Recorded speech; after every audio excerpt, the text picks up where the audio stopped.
saya dari pengajar teknik ya, ini mau menanyakan tentang CV saya berkaitan dengan pembelajaran. Bagaimana Pak Nurudin dalam memotivasi siswa? Ya, menurut pengamatan saya, walaupun tidak langsung pengamatannya, ya sangat bagus Pak dalam siswa.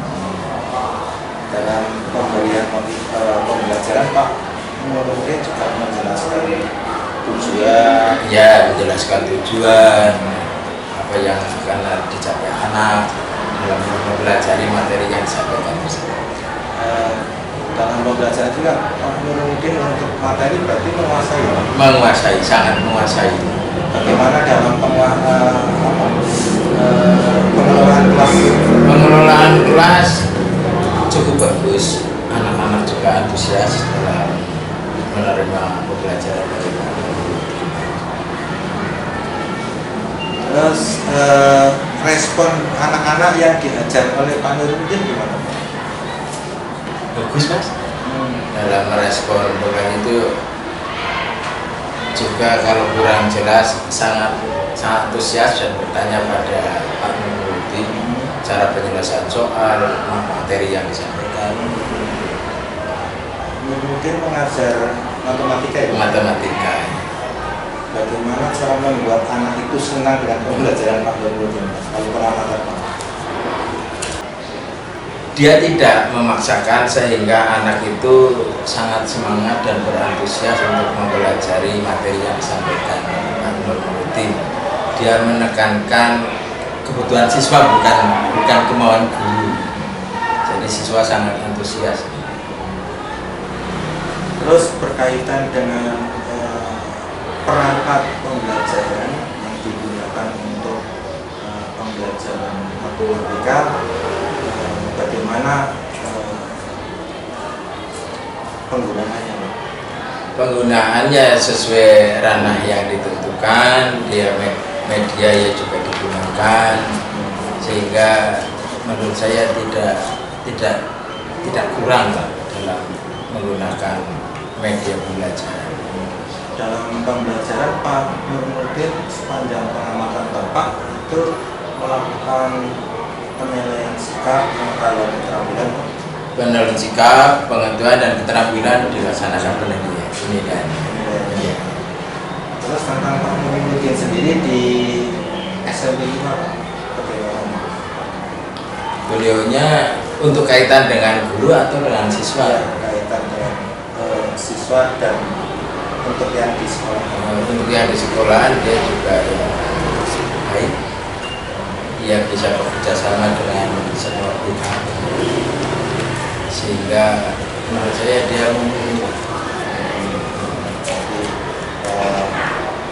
dia cakap.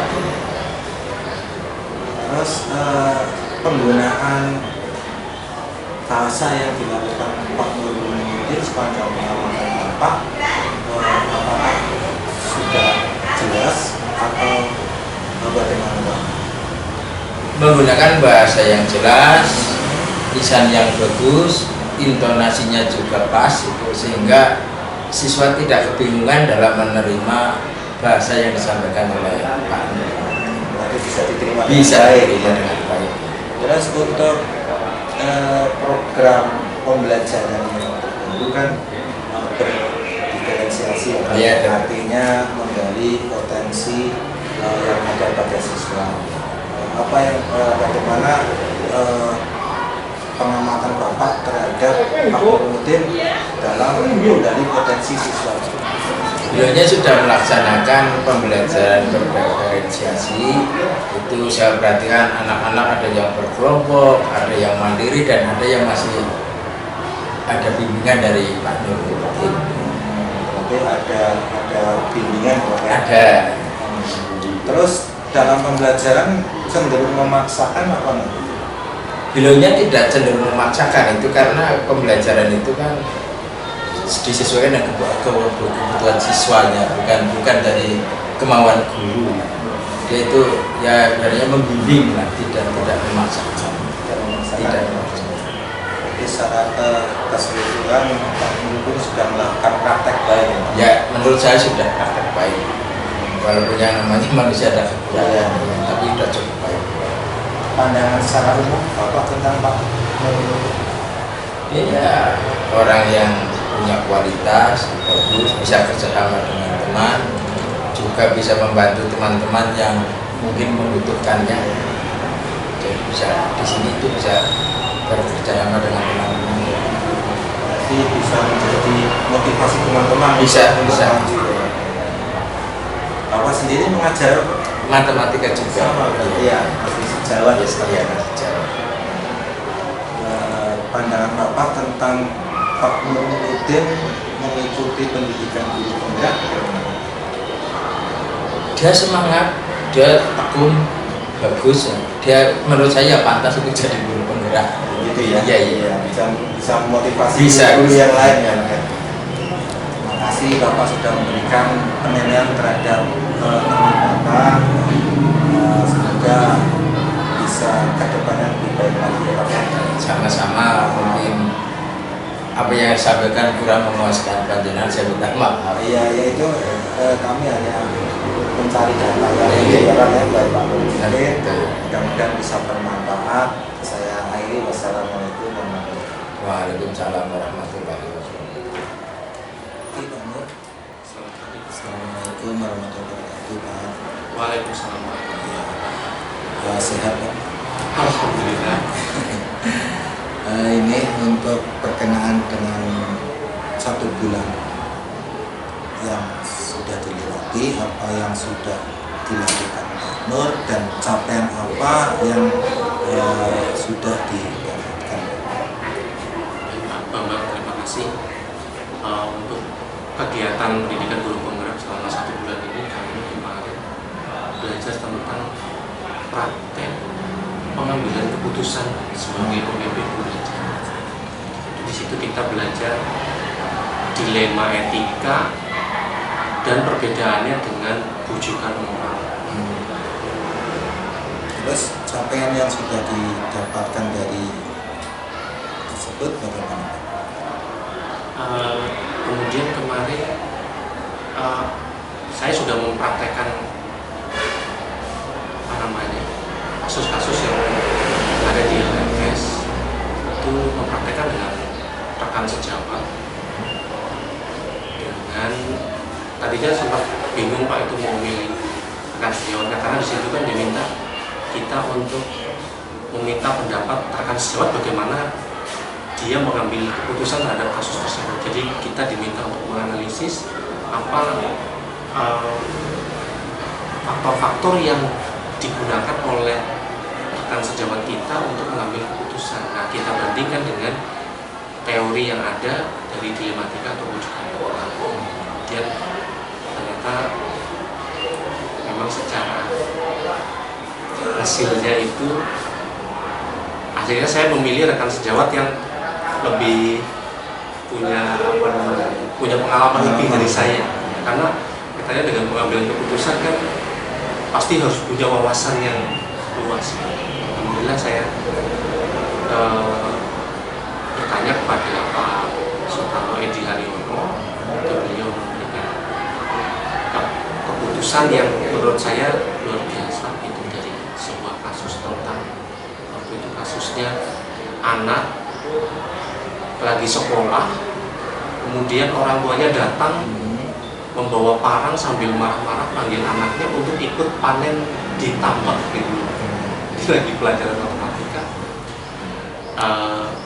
Orang tua datang pagi-pagi sambil teriak-teriak mengacungkan parang untuk panggil anaknya supaya ikut ke tambak. Anaknya ketakutan, teman-teman sekolah juga ketakutan. Nah, itu kira-kira menurut rekan sejawat kita apa yang keputusan yang diambil. Nah, itu ternyata luar biasa Pak, kalau wawasannya luas. Jadi saya lagi jadi belajar gitu bagaimana menangani orang tua yang emosionalnya seperti itu. Terus penanganannya? Jadi menurut Pak Edi, penanganannya akhirnya orang tuanya diajak komunikasi, diajak bicara, diajak dialog terlebih dahulu, dia anaknya diajak berempat mata gitu ya, terus kemudian dibicarakan itu permasalahannya seperti apa. Itulah Kak, ketika kita melihat seperti itu menurut Pak Edi seperti itu. Nah kemudian setelah orang tua tersebut memberikan cerita, kemudian bagaimana permasalahannya, intinya Pak Edi itu, menurut Pak Edi, keputusan yang dia ambil adalah anak itu tetap sekolah, tidak ikut ke tambak. Diberikan pengertian kepada orang tuanya agar supaya anak itu bisa ikut sekolah dulu, menyelesaikan sekolahnya. Nah, orang tuanya itu kemudian diberikan pengertian bahwa di sekolah ini penting karena melihat anak itu ketakutan, Pak. Terpengaruh pada teman-teman yang lain. Teman-teman yang lain itu mungkin yang diambil sama Pak Edi, faktor yang diambil kenapa dia ingin anak tetap di sekolah, karena ketakutan. Jadi nanti ketika diajak mulai. Terus orang tua dari si anak itu bagaimana?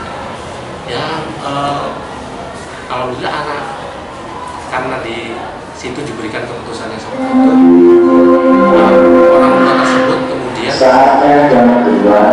bisa menerima, karena menjadikan bahwa anak tersebut bisa ikut panen tambak setelah pulang sekolah. Jadi kan melihat bahwa panen tambak itu nggak dari pagi sampai siang, bisa sampai sore. Itu silakan kalau membantu panen tambak setelah pulang sekolah. Jadi luar biasa juga cara penanganan dengan orang tua, karena masukan dari seseorang, kalau orang lagi emosi bahkan tidak peduli tapi itu ibaratnya guru yang menghadapi dengan orang tua bagaikan air ya, bisa menyiram dan bisa manut, karena posisi apalagi datang membawa parang. Kalau saya ya nggak kepikiran ke situ. Iya, artinya luar biasa takut juga. Cara penanganannya luar biasa itu, untuk menghadapi emosional dari orang tua itu. Bapak sudah melakukan coaching ya? Coaching praktek sudah ya. Terus bagaimana pengalaman Bapak terhadap coaching dengan rekan sejawat? Jadi ternyata coaching itu menurut saya usaha untuk kita tidak mendominasi orang, mendominasi rekan kita. Jadi mendominasi dalam hal apa? Dalam hal kita memberikan tips atau saran untuk masukan. Jadi kita betul-betul menggali apa yang sudah dilakukan, kekuatan apa yang dimiliki oleh rekan kita, itu yang kita gali dan dengan menggunakan pertanyaan-pertanyaan yang efektif.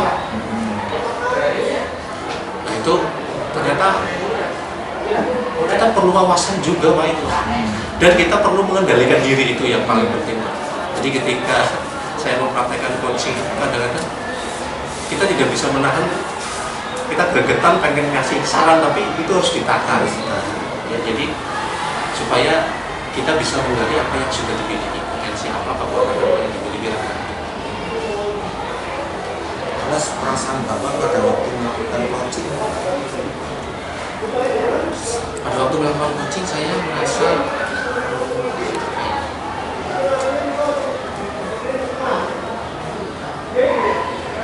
enjoy apa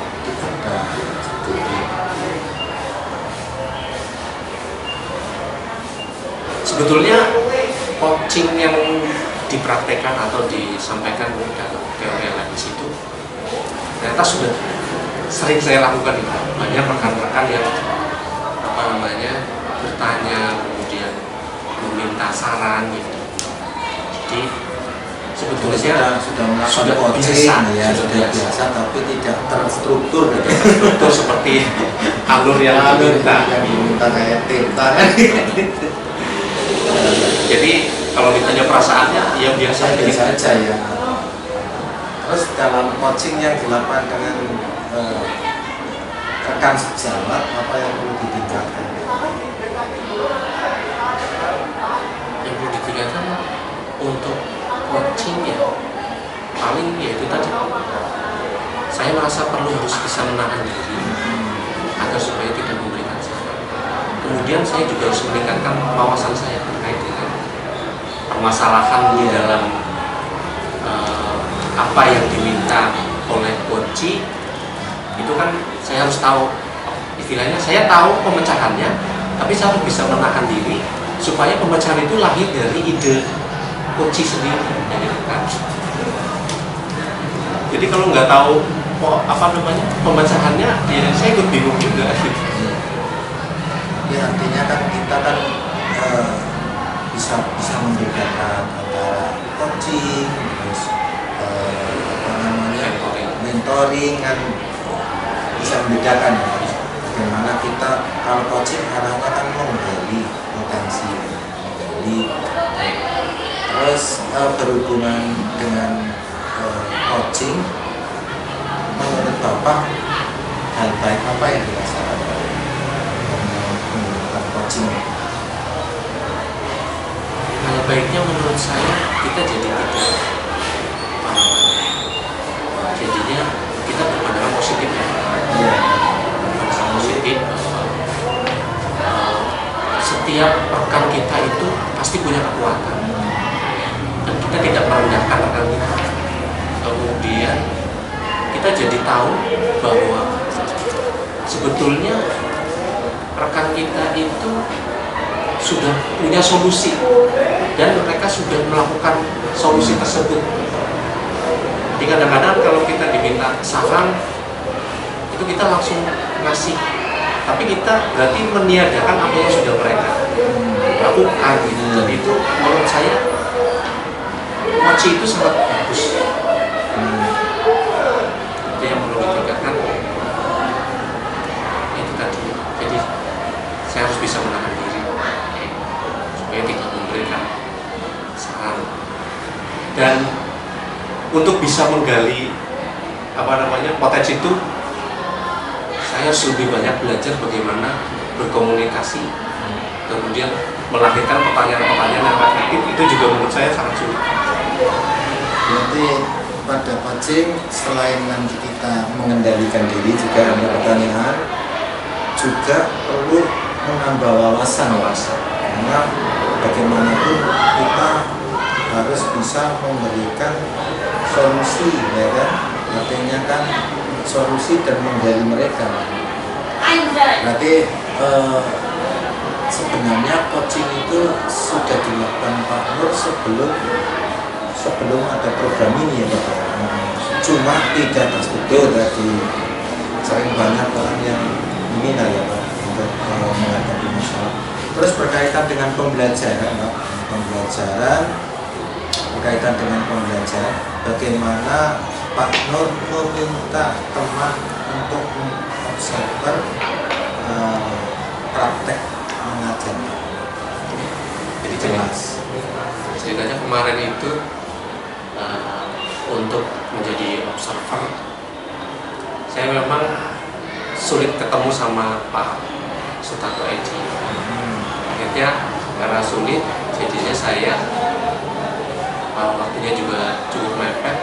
Saya ngabarin lewat WA dulu, lewat media WhatsApp. Alhamdulillah Pak Edi dengan tangan terbuka menerima dan siap untuk menjadi observer. Jadi saya meminta tolong pada Pak Edi untuk bisa menjadi rekan saya, membantu saya dalam memberikan pengamatan terhadap pembelajaran. Terus apa yang perlu dikembangkan Pak menurut saya? Menurut saya yang pertama, observer juga harus tahu istilah-istilah yang sedang kita lakukan di dalam pembelajaran. Misalnya pembelajaran berdiferensiasi itu apa, pembelajaran emosional, sosial emosional itu apa, strategi-strateginya apa, supaya mereka bisa mengamati dan memberikan penilaian terhadap apa yang kita lakukan di kelas. berkaitan dengan tadi diferensiasi dan harus tahu dulu, artinya berarti kalau kita kan sudah mengarah pada kurikulum merdeka, bagaimana dengan guru-guru yang ada sini dalam menghadapi itu? Untuk menghadapi kurikulum merdeka, alhamdulillah guru-guru sini kemarin masuk ke dalam apa namanya implementasi kurikulum merdekanya mandiri berbagi, dan itu kemarin sudah disosialisasikan terkait dengan apa namanya pelatihan mandiri yang dicanangkan oleh guru belajar melalui platform Merdeka Mengajar. Alhamdulillah semua guru mengikuti dengan baik. Terlihat dari isian jurnal di IKM itu semuanya alhamdulillah mengikuti dan sangat antusias terhadap IKM, implementasi kurikulum merdeka. Bagaimana Bapak membagi antara IKM dengan CDP? Cara membagi tugas seperti itu. Karena IKM itu kan juga LMS. Iya. Berarti sebenarnya sudah ini ya Pak ya. Tapi ternyata apa yang disampaikan di dalam CPP meskipun ada juga di dalam IKM, itu kita tetap harus dipelajari IKM. Pertanyaan-pertanyaan yang ada di dalam IKM itu apa namanya post-testnya itu ternyata kalau kita hanya mengandalkan pengetahuan dari guru penggerak tidak cukup. Jadi memang harus di dalam IKM itu lebih mendalam gitu loh. Bagaimana cara membuat modul, ya kan, membuat KTP, itu kan butuh waktu untuk memberikan sosialisasi kepada yang lain. Nah, sedangkan di guru penggerak kan sebenarnya hampir sama, cuma perbedaannya ya bagaimana kita mensosialisasikan ini terhadap guru-guru yang lain sebenarnya. Ya memang itu pertanyaan yang dasar, bagaimana antara IKM dan CGP, artinya itu dua apa namanya itu yang sama tapi berbeda. Terus berkenaan dengan aksi nyata Pak Nur terhadap modul 2.1 dan 2.2, apakah ada kendala ataupun ada tantangan yang dihadapi? Ya, modul 21 sama modul 22 itu kan bicara tentang pembelajaran berdiferensiasi sama pembelajaran sosial emosional. Kendalanya tentu saja karena ini masih dalam posisi pandemi, kemudian waktu yang kita waktu yang ada di kelas itu cukup singkat dan terbatas. Meskipun di dalam LMS juga kita melakukan praktek membuat RPP itu RPP diminta yang online, itu juga kendala juga karena di dalam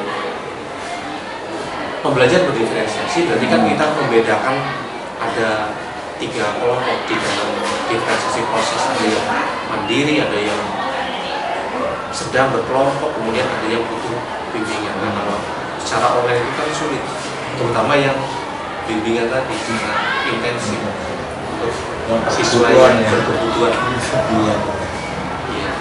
Nah, itu berarti kita perlu strategi lagi, apakah mereka nanti memang hadir di sekolah atau kita video call secara intensif. Itu kendalanya di situ. Waktunya juga dari segi waktu, kemudian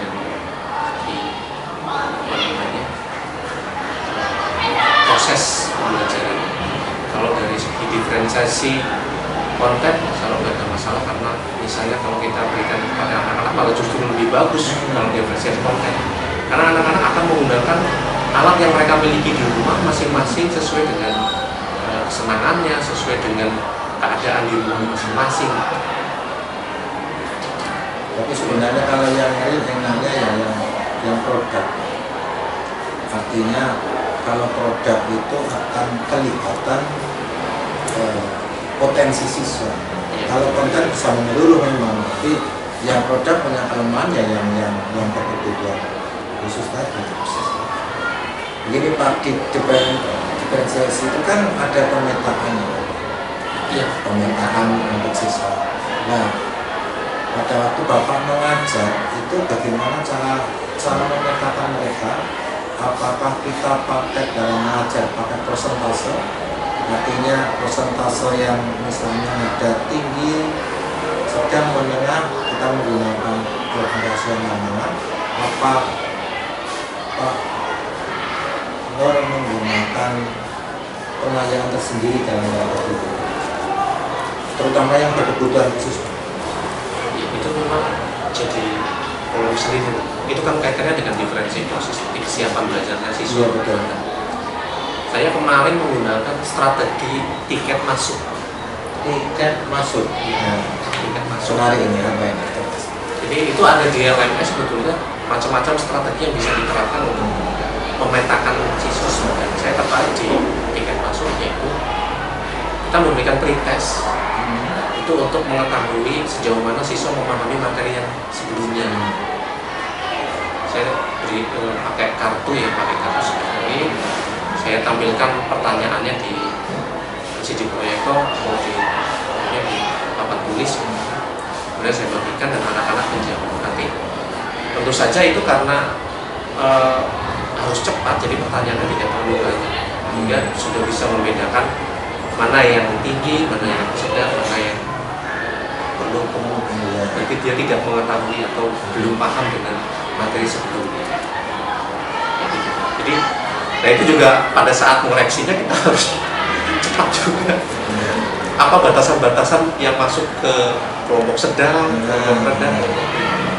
Nah setelah itu Pak, setelah kita mendapatkan kelompok-kelompok tersebut, bagaimana cara untuk membagi ataupun memberikan pembelajaran, karena potensinya sudah terbentuk ini ya. Iya. Jadi setelah saya mengidentifikasi itu, kemudian saya kelompokkan yang mandiri di bagian sayap kiri, yang kebutuhan khusus di sayap kanan, kemudian yang sedang itu di tengah. Nanti yang sedang itu berkelompok 3 anak, supaya mereka nanti berdiskusi bersama teman-teman. Untuk yang mandiri kita bisa intervensinya itu tidak terlalu banyak, kan cukup kasih saat pembelajaran, dikasih ini tugas-tugasnya ini, nanti yang mandiri kan sudah bisa jalan. Nah yang berkebutuhan khusus itu memang saya dampingi secara full dari awal sampai akhir, supaya ketika mereka memiliki kesulitan langsung saya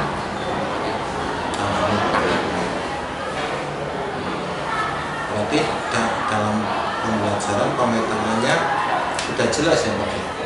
Ada yang bagi ini berarti ada penanganan khusus ya. Terus yang sudah kelompoknya yang tinggi tadi, nah, diberi bisa dilepas gitu.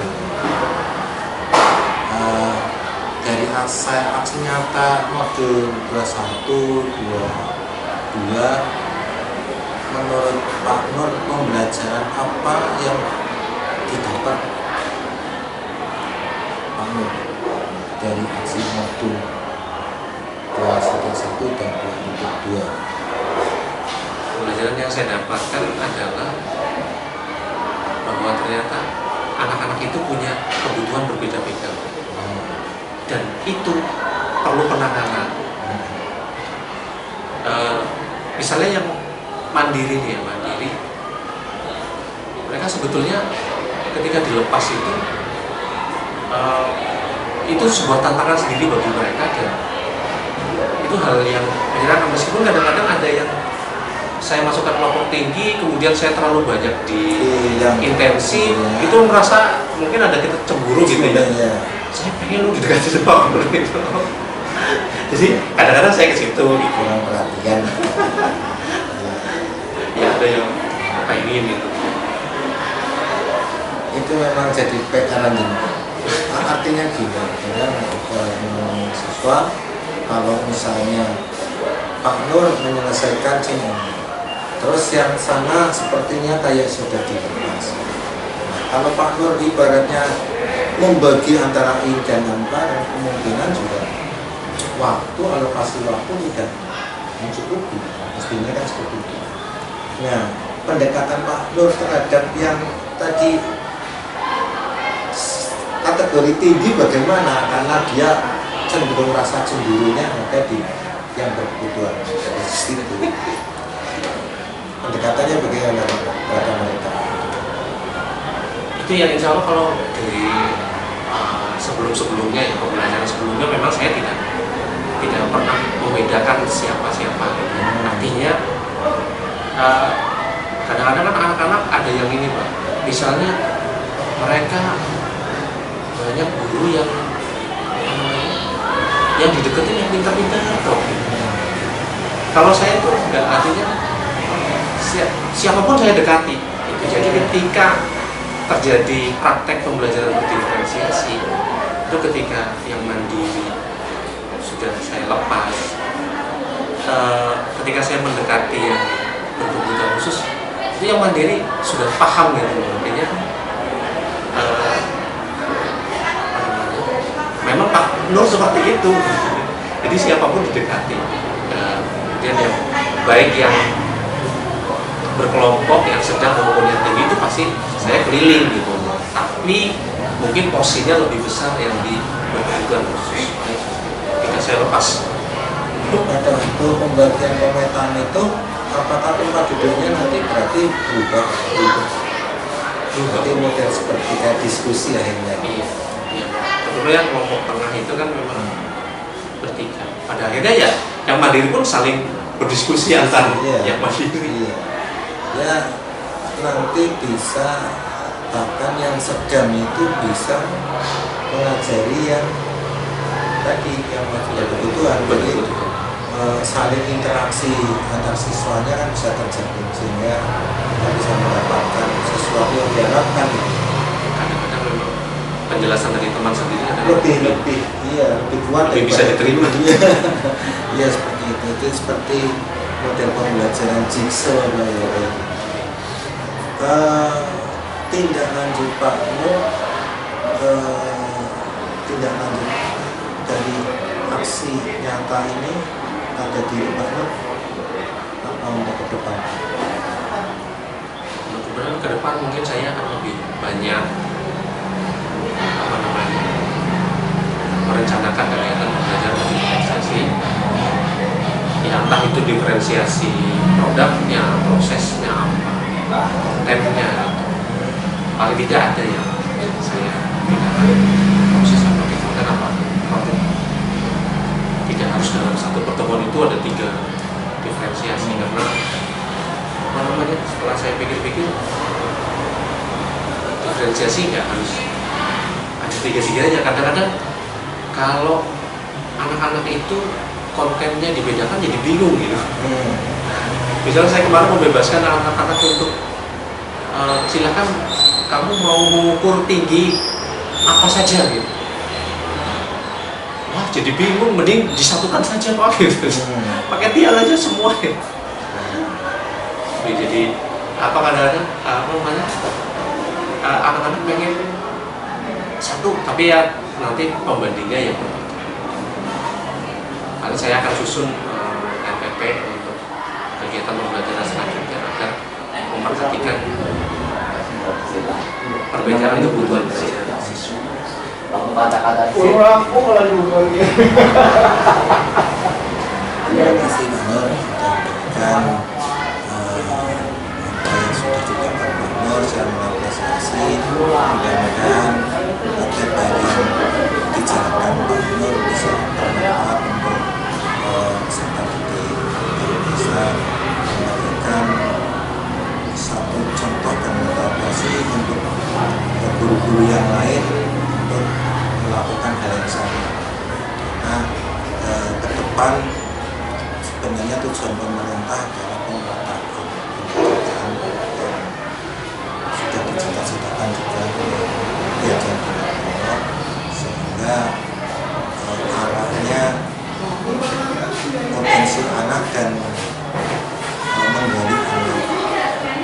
yang ada nanti pembelajarannya Pak Nur ada anak nilai 10 tapi nyolong atau mencuri, ini kan ya. Jadi inilah yang dicari seperti itu. Selain melihat kompetensi yang ada juga melihat tingkat kemampuan anak, sehingga akan memberikan buat apa orang pintar tapi otomatis Pak Nur juga melihat sisi itu kan. Seperti tadi saya contohkan, anak itu nggak bisa ada apa namanya dibuat untuk mandiri. Ukur tinggi aja sudah mintanya ditentukan. Padahal tujuan pembelajaran Pak Nur supaya tujuannya hanya anak itu mengetahui tinggi suatu bentuk masing-masing. Tapi kenyataannya seperti itu. Nah ini tantangan Pak Nur, karena ini menjadi bagaimana keinginan anak itu juga diperhatikan oleh gurunya. Terima kasih Pak Nur. Ya, sebelumnya saya akhiri. Wassalamualaikum warahmatullahi wabarakatuh. Waalaikumsalam.